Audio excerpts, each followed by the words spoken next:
కానీ రాష్ట్రంలో కూడా ఒక సైకో ఉన్నాడు. ఎంత మంచి సినిమా అయినా ఒక చిన్న విలన్ ఉంటాడు. రాష్ట్రానికి ఒక సైకో ఉన్నాడు. నిన్న మొన్న మాట్లాడుతున్నాడు, అరెస్ట్ చేస్తాడంట. అరే 53 రోజుల్లో నువ్వు మా నాయకుడిని అరెస్ట్ చేసి ఇదే రాజమండ్రి జైల్లో బంధించి ఏం పీకావయ్యా? ఏం పీకావు? నువ్వు అరెస్ట్ చేస్తే మేము భయపడాలా? అరే ఇట్లా నీ ముందర చాలామంది పెద్ద పెద్ద మాటలు మాట్లాడారు. వాళ్ళందరి పరిస్థితి ఏమైందని ఒక్కసారి ఆ సైకోని ఆలోచించమని నేను అంటున్నా. అంతేగాని ఈ మధ్యన చూస్తున్నా రప్పరప్ప అంటే ఏంటి రప్పరప్ప? 2 రప్పరప్ప మేము బీగుతాం. ఎర్ర బుక్లో 3 పేజీలనే, ఇంకొన్నాయి చాలా పేజీలు.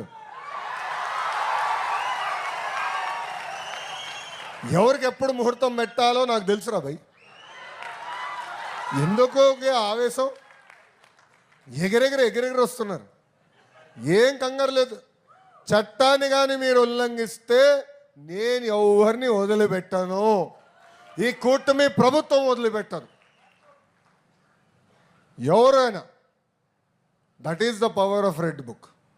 అందుకే నేను రాసుకున్నా, అందుకే నేను పెట్టుకున్నా.